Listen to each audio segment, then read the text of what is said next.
Bueno, espero que estén todos muy bien. Eh, lo que hemos estado haciendo hasta ahora es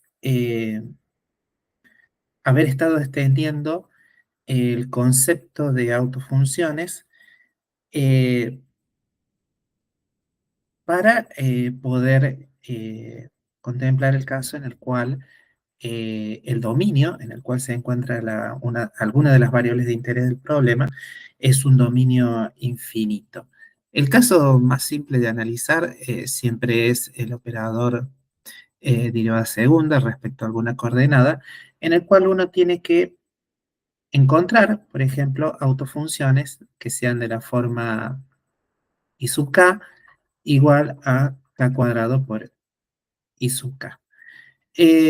Si este dominio, el dominio de la variable x es infinito, o sea, x uno asume que va entre menos infinito e infinito, entonces no hay condiciones de contorno del estilo que uno pueda fijar el valor de la función y a algún valor particular. Básicamente lo único que uno requiere es que el módulo de I sub k permanezca finito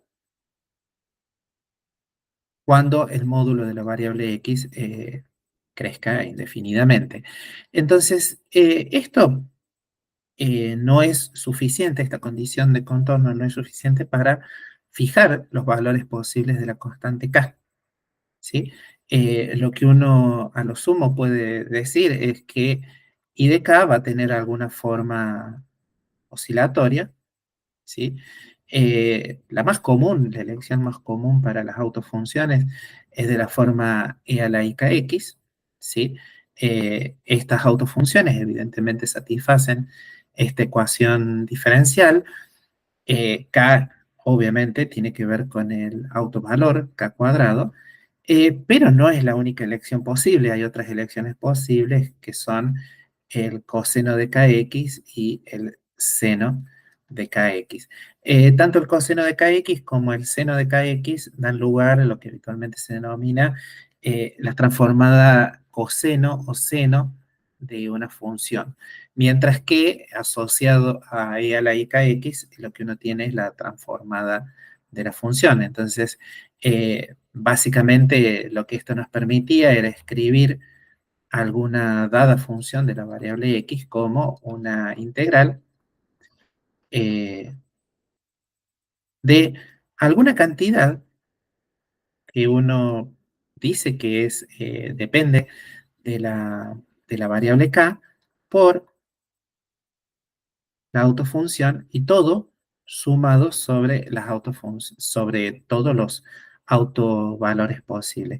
El paralelismo entre esto y la habitual expresión discreta, eh, la expresión discreta de este tipo de autofunciones, esto es una suma sobre n de coeficientes por eh, las autofunciones que valen en un dominio finito. Entonces, esta expresión,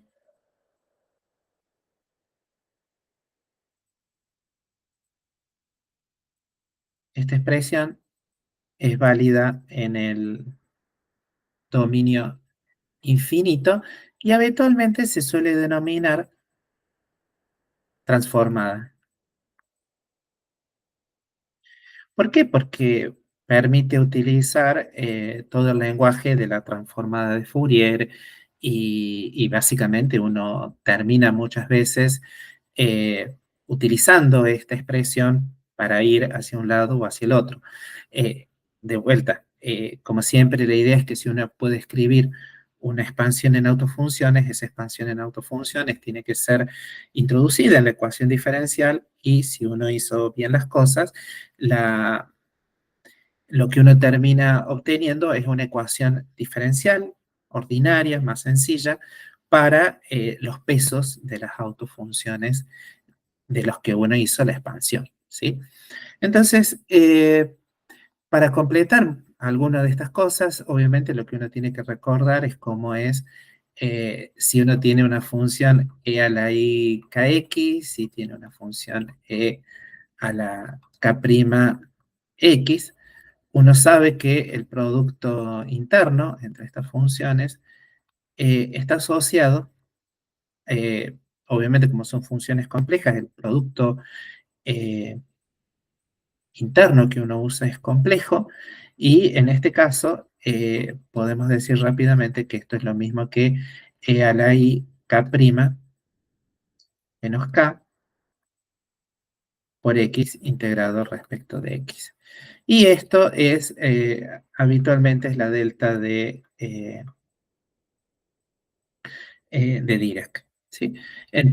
Perdón, aquí ya estoy cometiendo un pequeño error. Esto es la delta. Las cosas que difieren son k' y k. Lo cual es buenísimo.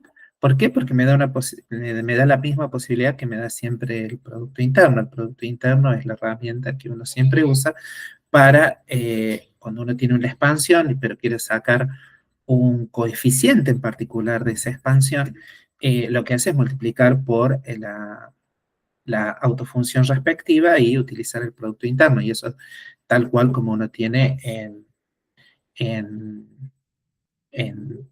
en una expansión de vectores, en un espacio vectorial. Ya hemos dicho que todas estas cosas se parecen, digamos, todo lo que uno hizo fue construir una teoría matemática en la cual los espacios funcionales básicamente tienen la misma estructura que determinados espacios vectoriales. Eh, la clase anterior habíamos estado concentrados en qué sucedía cuando, cuando solo tenía variables que podía transformar, es decir, tenía variables que estaban en dominios que eran infinitos, no había mezcla de cosas, pero ahora queremos ver cómo se procede en la situación, no voy a decir que es una situación muy común, pero es una situación en realidad bastante interesante cuando uno tiene que hacer mezcla de series y transformadas. Esta situación es bastante interesante, ¿por qué? Porque me permite tratar problemas, digamos, eh, hay muchas situaciones en las cuales uno se imagina que uno puede tener variables en dominio finito y otra variable en dominio infinito. eh, por ejemplo, un canal, una especie de canal que en una dirección sea finito y en la otra dirección, y en una dirección perpendicular sea, digamos, tengo mezclado, tengo una coordenada finita y otra coordenada en un dominio infinito, un canal extremadamente largo,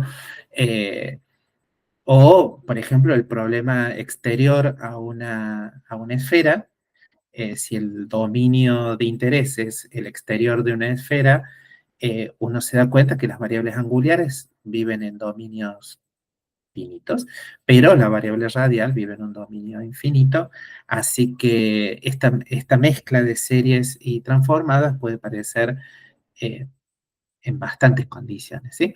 Entonces vamos a suponer que tenemos una ecuación de derivadas parciales de una forma bastante estándar, es el operador diferencial aplicado a una función u de dos variables, x e y, y esto es igual a algún coeficiente por u de x y.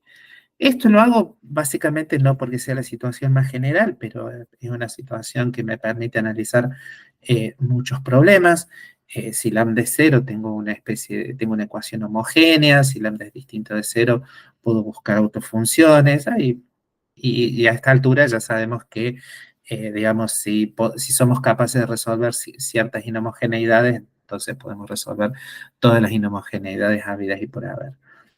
Y las condiciones de contorno, de vuelta, tenemos que especificar cuál es el tipo de dominio que vamos a tener. Vamos a decir que tenemos un dominio en el cual la variable x tiene un dominio de variación infinita, mientras que la variable y eh, básicamente está constreñida a un conjunto compacto con límites a y b. Y entonces las condiciones de contorno, lo que uno imagina es que tienen que ser consistentes con esto, es decir, la función de interés tiene que asumir, o combinaciones de la función y la derivada, tienen que asumir valores peculiares en los valores A y B. Entonces, que es donde uno puede realmente dar condiciones de contorno de Robin o de Dirichlet o de Newman. Entonces, las condiciones de contorno vamos a asumir que son de la forma alguna constante por la función de la variable x en A, más otra constante y la derivada, acá la derivada normal de la función en x a, todo eso igual a cero, y esto me permite tener condición, como siempre, condición, una combinación de si alfa es 1 y beta es cero, tengo condiciones de Dirichlet. Si alfa es cero, entonces tengo condiciones de Newman, pero condiciones homogéneas. ¿Por qué? Porque la intuición es que uno va a querer tener un operador de algún tipo para estas para estas condiciones de contorno. Después vamos a suponer que tenemos alfa b u de xb más beta sub b u x de x y b igual a cero. Entonces, todo eso es bastante estándar, decirlo así. Entonces, podemos suponer que el auto, que, que el operador en la variable, eh, vamos a suponer que el operador diferencial tiene alguna forma particular. Eh, en este caso vamos a suponer que el operador es de la forma Lx, eh, eh, ok, Lx eh, em, más f de x por L, L sub i. ¿Sí? Entonces, si uno tiene estas condiciones, eh, esta forma de operador ya hemos visto que en realidad es bastante general, ¿sí? Lo que uno puede agarrar es proponer que si L es un operador de Sturm-Liouville, y además tengo condiciones de contorno efectivamente finitas en la coordenada I, uno puede buscar autofunciones que uno tiene toda la esperanza de encontrar, de que el espectro de este operador, como un operador de Sturm-Liouville y tengo condiciones de contorno homogéneas, entonces esto va a ser un espectro discreto como a uno le interesaría que sea. ¿Sí? Y bueno, y en base a esto, lo que uno va a asumir es que cualquier función h de x e y, uno la va a poder escribir como alguna, seguro, como alguna suma sobre n de funciones x sub n de la variable x por las funciones y sub n de y. Y ahí no hay mucho que hacer, no hay mucho más que hacer al respecto. Eh, ¿Qué es lo que va a pasar ahora? ¿Qué tenemos para la otra variable? Porque ¿qué es lo que tenemos para las funciones x, n de x? Que en principio eh, tienen un dominio infinito, ¿no? Eh, Aquí lo único que en principio uno puede suponer es que estas funciones, que son los coeficientes de las autofunciones en la variable y, ¿sí? Esto realmente como lo tengo que pensar, las funciones x sub n, en realidad son los pesos de las autofunciones en la variable n, que es en la variable i, perdón, y que ahí realmente uno sabe que uno tiene una suma, porque las condiciones de contorno homogéneas más un operador de Sturm-Liouville me garantizan que uno tiene efectivamente una suma, el espectro es discreto, mientras que a las funciones x, lo más que uno puede hacer es suponer que en realidad van a ser funciones que van a depender sin duda de ese numerito n, que tiene que ver con el espectro de la variable i, sino que además van a tener asociados también posiblemente algún numerito k. Esto es lo que voy a tener, eh, esto que están acá son vamos a decirlo así, los coeficientes, eh, mejor dicho que coeficientes, vamos a ponerlo así, estos son funciones que dependen de x,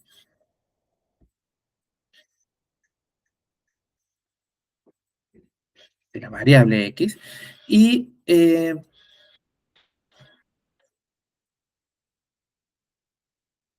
dado el dominio que uno tiene, el dominio infinito,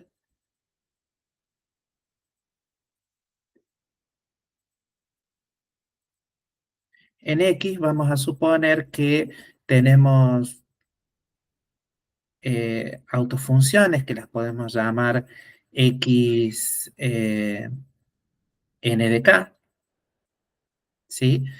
Tales que, tales que las funciones xn de x las podemos escribir como una legítima suma sobre k de, permítanme borrarle acá el tilde, vamos a tener una legítima suma de eh, coeficientes xnk, que dependen de la variable k, por cierto, por las autofunciones xnk, que son funciones de x, y todo esto sumado sobre k. Es decir, esto que estamos poniendo acá, esto que está aquí, es la transformada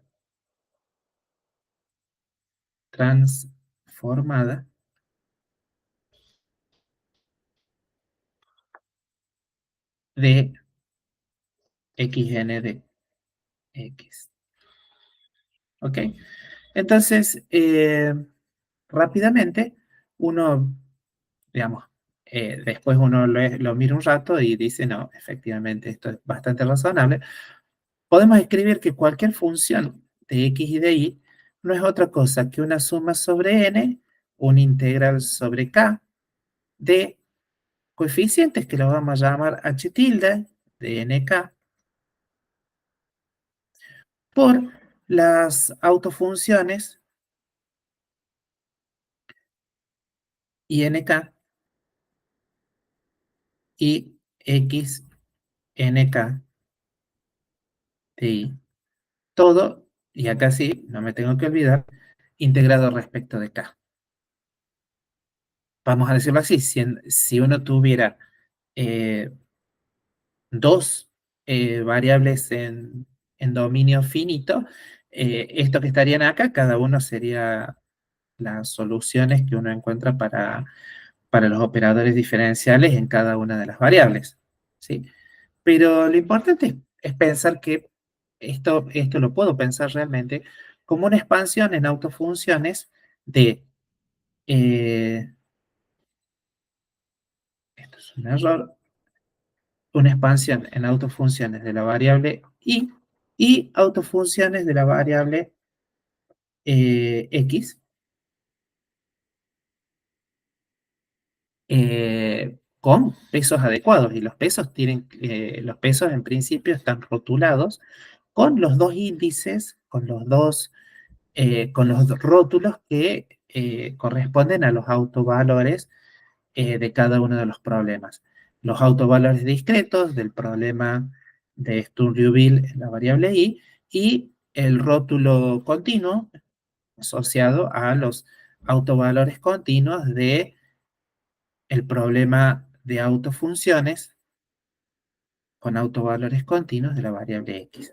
Si la variable Y es finita, eh, entonces n es un discreto, los autovalores realmente se los puede rotular con algo discreto, mientras que en el caso de la variable X, que tiene un dominio infinito, solamente los autovalores de sus autofunciones tienen que pertenecer a un continuo.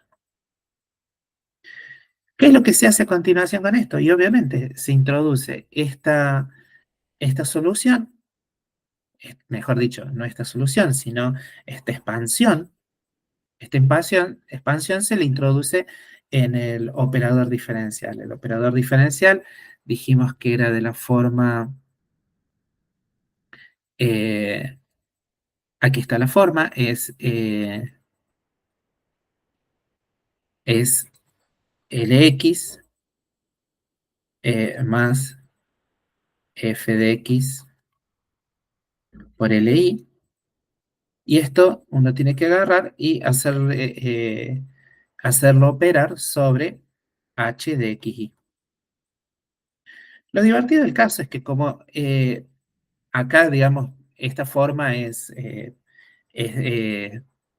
digamos, uno puede interpretar que básicamente está separado y acá estamos proponiendo que la expansión sea eh, en funciones separadas, en autofunciones del problema de Sturm-Liouville en la variable y el problema que me queda en la variable x. Lo único que tengo que hacer es reemplazar y después utilizar el producto interno. Si uno hace eso, si uno hace eso,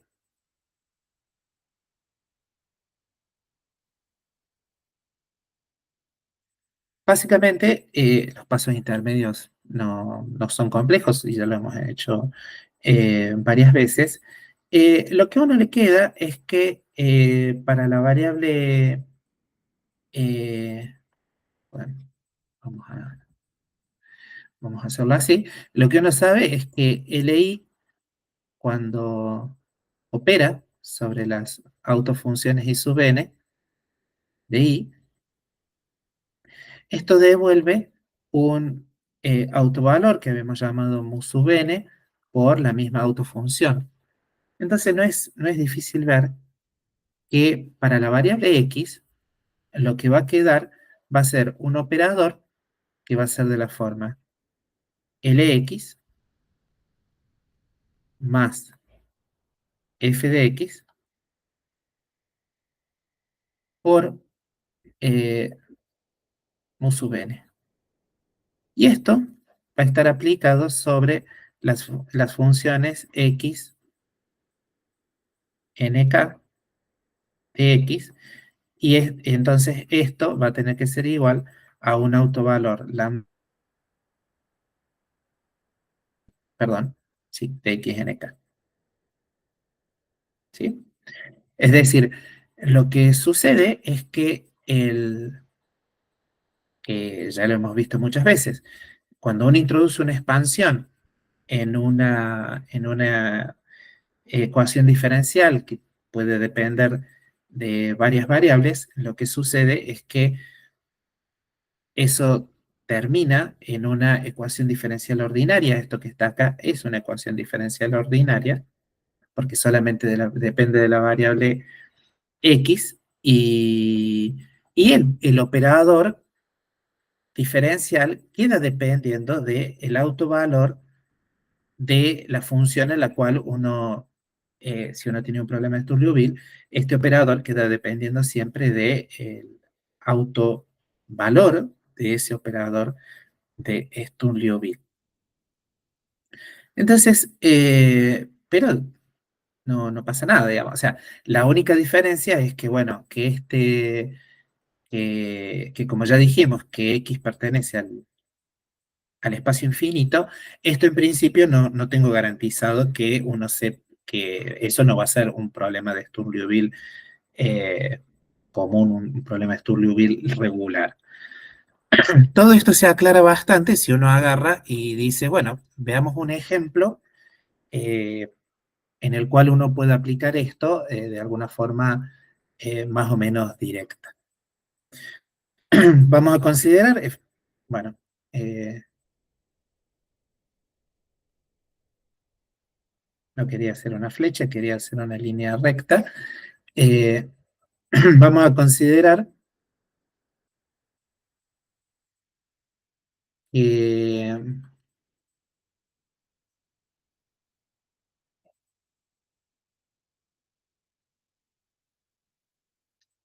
que lo que tenemos es un canal, casualmente, un canal muy largo, ¿sí? En este canal alguien vino y depositó una sustancia, una cierta cantidad de una sustancia, esa cantidad la vamos a llamar Q. Vamos a considerar que la ecuación diferencial es la ecuación de difusión. Vamos a considerar la difusión de esta sustancia en este canal. Entonces vamos a tener dos coordenadas espaciales y una coordenada temporal. Y para que esto sea la ecuación de difusión, también tenemos que tener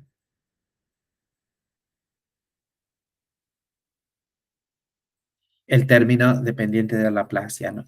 No va a haber fuentes de la sustancia, la única fuente de la sustancia va a estar en ese punto, ¿sí? O sea, básicamente eh, que alguien ponga una gota de sustancia que se va a difundir a lo largo de ese canal, es, eso es una condición inicial. No hay fuentes ni sumideros de dicha sustancia en la ecuación. Después vamos a tener condiciones de contorno. Para que sea más interesante el problema, vamos a suponer que tenemos condiciones de contorno que no son del mismo tipo en cada una de las paredes del canal, ¿sí?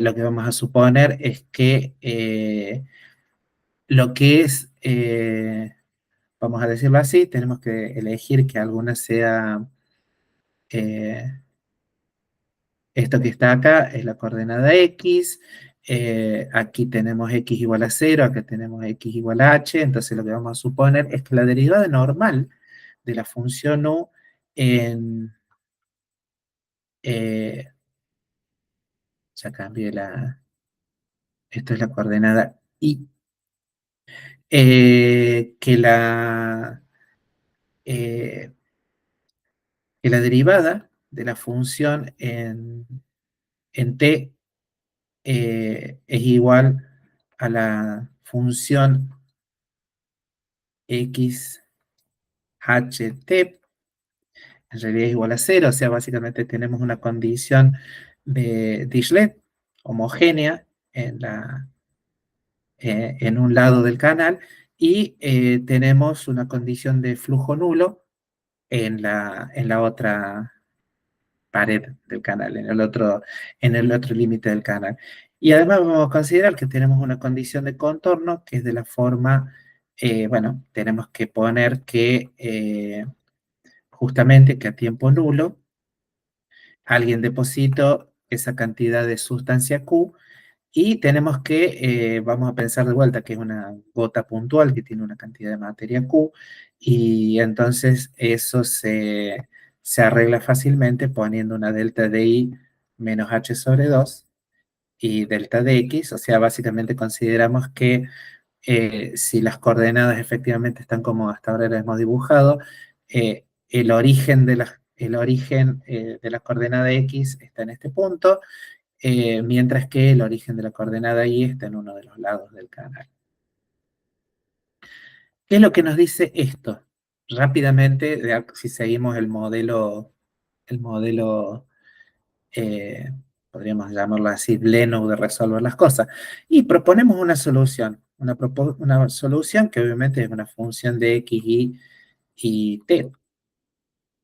Y vamos a poner el 1/2pi porque vamos a estar transformando una única variable, y lo que vamos a tener va a ser una suma sobre n de una integral sobre k, y como la función se llama u, vamos a poner que esto es u tilde de n y de k, además del tiempo, porque obviamente el tiempo es otra variable de esta ecuación. En el ejemplo que habíamos dicho antes no estaba la variable tiempo, ahora sí tenemos la variable tiempo. Estos son los pesos que tienen que multiplicar a las autofunciones que uno tenga en la variable i, que momentáneamente la vamos a llamar i sub n de i, por en X ya sabemos que tenemos que hacer transformada, así que directamente escribimos e a la i k x, todo integrado respecto de k, o sea, sumado sobre k. Y, y uno podría decir, bueno, pero ¿cuáles son estas autofunciones que tenemos en la variable i? Y bueno, el operador que uno tiene en la variable i es la derivada segunda respecto de y dos veces de alguna cosa que es i sub n igual a algún numerito que depende de n por i sub n, ¿sí? Y las condiciones que tenemos sobre esta función i sub n es que yo sé que i sub n en cero tiene que ser, perdón, eh, que la derivada respecto de i sub n en cero tiene que ser eh, eh, en 0i en x0, t, esto tiene que ser 0, y además sabemos que in en x h t también tiene que ser igual a 0. Bueno, y no depende de todas estas cosas, esas variables en realidad son las variables de, de la función u, y solamente depende de la variable i, pero depende, pero hereda esa condición de contorno. Entonces la condición más fácil para pedir es que i sub n en cero, la derivada de i sub n con respecto a la variable i, esto sea cero, y n en i igual a h, esto también sea igual a cero. Uno ya sabe que cuando uno tiene un dominio finito, lo más fácil es proponer que i sub n sea igual a algo parecido a alguna cosa al estilo a sub n por el coseno de n pi sobre h, y más, en realidad acá estoy saltando un punto, vamos a hacerlo más despaciosamente. Acá puedo poner que esto es el coseno de k por, no, porque k está reservado, le vamos a poner otro nombre, coseno de, vamos a ponerle mu por i más b sub n, en realidad esto es mu sub n, b sub n, el seno de mu sub n por i. Y entonces ahora uno tiene que aplicar las condiciones de contorno, entonces sabe que la derivada de i sub n respecto a la coordenada i no es otra cosa que mu sub n, y acá queda menos a sub n, el seno de mu sub n por i, más b sub n, el coseno de mu sub n por i. Entonces, si evalúo esto, veo i' n, lo evalúo en i igual a h, esto es lo mismo que eh, eh, rápidamente mu sub n menos a sub n, el seno de mu sub n i, perdón, no i, sino h justamente, h más b sub n por el coseno de mu sub nh, todo igual a cero. Evaluando en el lugar correcto, no, porque este es justamente n igual a cero, la derivada, perdón. Entonces, como es n igual a cero, esto no está. Eh, Aquí lo que tengo es el coseno de cero, que vale 1, con lo cual rápidamente obtengo que b sub n tiene que ser igual a cero. Y ahora sí, como b sub n es igual a cero, ahora lo que tengo que tener es que I sub n, que es de la forma a sub n coseno de mu sub n i, lo que uno tiene que tener es que esto en h, esto tiene que ser igual a cero. Con lo cual, si uno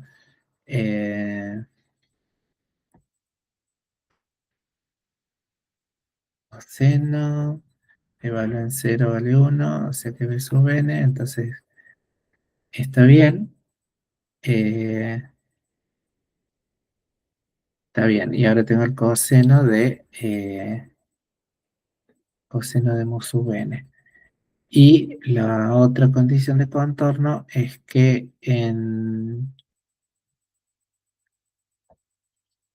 h esto tiene que ser igual a cero.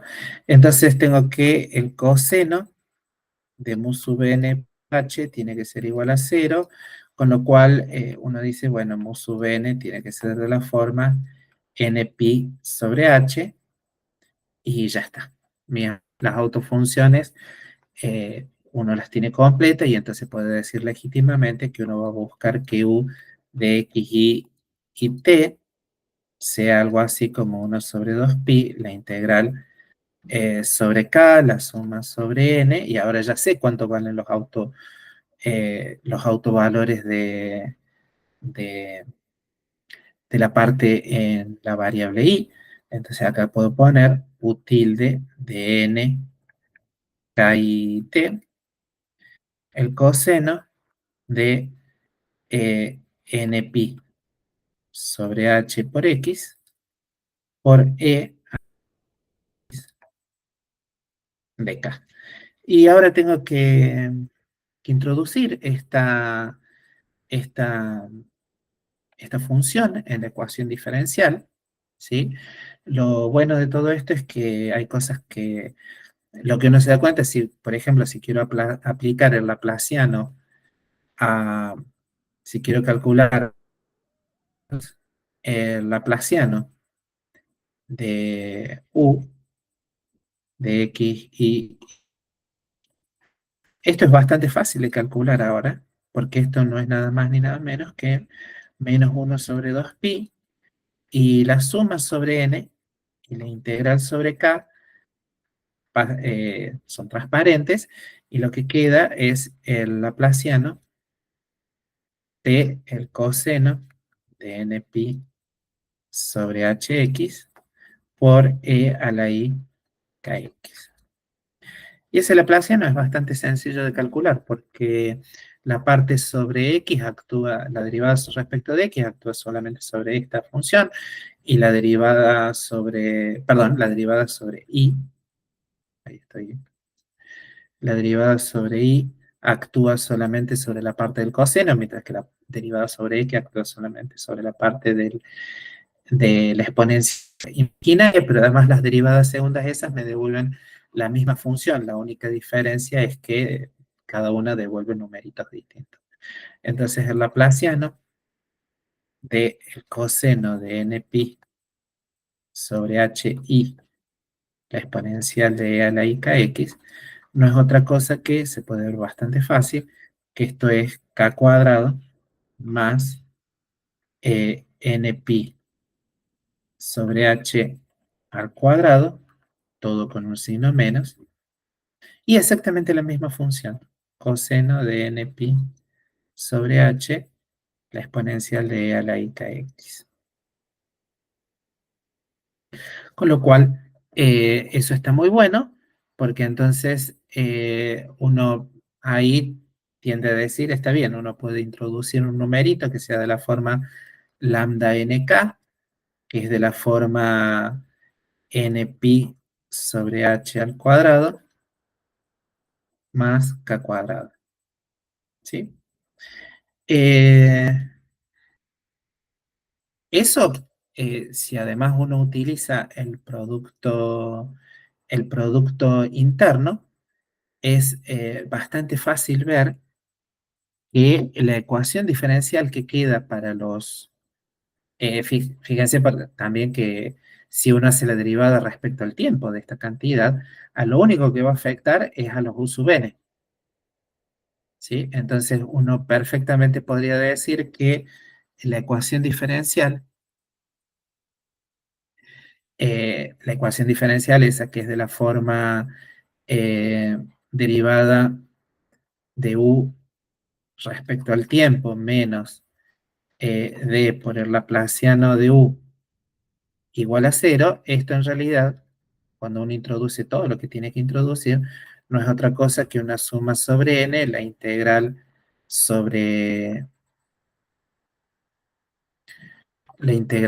k, de qué cosa, y de la derivada respecto al tiempo de u tilde de k y del tiempo, menos lo que queda de aplicar el laplaciano a, a la parte espacial. Entonces acá queda menos eh, npi sobre h al cuadrado más k cuadrado. Y todo esto queda multiplicado, lo podemos hacer como una especie de corchete para que quede claro. Todo esto queda multiplicado por e, y por las autofunciones, por e a la i kx y por el coseno de npi sobre hi igual a cero. Y bueno, y acá podemos, como siempre, podemos decir, bueno, en realidad esto no es nada más que una suma sobre una base eh, de cosas, de pesos, igual a cero. Y la única cosa que puede dar sumado sobre una base, sobre todos los elementos de una base, algo que me dé cero, es que todos y cada uno de los coeficientes que multiplican a los elementos a las funciones de la base, todos estos coeficientes tienen que ser nulos. Entonces uno rápidamente saca que la ecuación diferencial, y que en realidad no es una derivada respecto a t, la vamos a seguir escribiendo así por comodidad, la derivada de u de k y t menos. Esto, permítanme escribirlo momentáneamente como lambda n de k, eh, por acá me estoy olvidando una cosa, me estoy olvidando, esto es así por u tilde, y ahora sí cierro el corchete. Entonces, esto me queda la derivada de u tilde menos lambda u por u tilde de k y t igual a cero. De vuelta me queda una ecuación diferencial ordinaria que es muy simple de resolver. Una ecuación de este estilo tiene, básicamente, se puede resolver como u tilde de k y t igual a algún coeficiente que dependa de k, básicamente. Obviamente las U habíamos dicho que dependían de n, tienen que tener ese índice. Las U tilde, los pesos, tienen que depender del índice discreto y del índice continuo. Entonces tenemos U sub n de kt, una A sub n por la solución de esto es trivial, es de la forma, y acá esto tiene un más, porque es menos el laplaciano, entonces esto de la forma e a la menos, d por lambda sub n de k por t Y esa es la solución. Y en principio lo que uno sabe es que eh, la condición inicial fija esta ecuación. Uno sabe que un tilde de kt tiene que ser igual a u tilde n de k0 por e a la menos d lambda sub n de k por t. Entonces aquí el único momento en el cual uno realmente tiene que hacer una transformada explícitamente es cuando uno quiere ver cuál es la condición inicial. En la condición inicial, lo que a uno le dijeron era que de, u de x y al tiempo cero, esto no es otra cosa que una cantidad q por una delta de, dijimos, i menos h sobre 2 por delta de x. Entonces, ¿qué es lo que uno tiene que hacer acá? Y tiene que agarrar y decir, bueno, eh, uno habitualmente lo que utiliza la forma inversa de la transformada, entonces uno va a tener que u tilde de, eh, de K0 es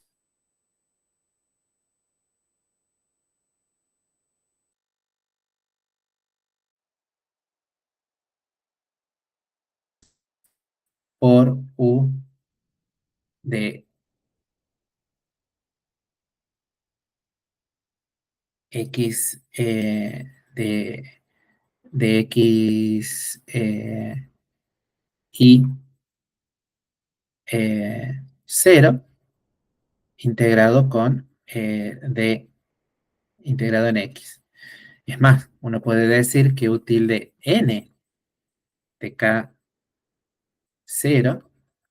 no es otra cosa que eh, la integral entre menos infinito e infinito a la menos i kx.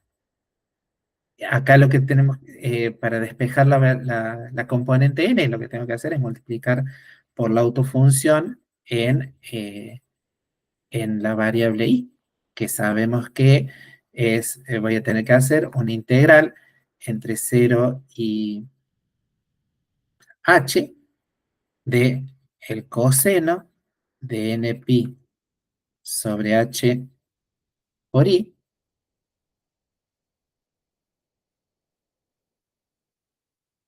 eh, u de x y 0 integrado respecto de x e integrado respecto de y. Es decir, en cada caso utilizo el producto interno correspondiente, lo cual está muy bien. Y entonces esto es una integral que en realidad se puede hacer bastante trivialmente.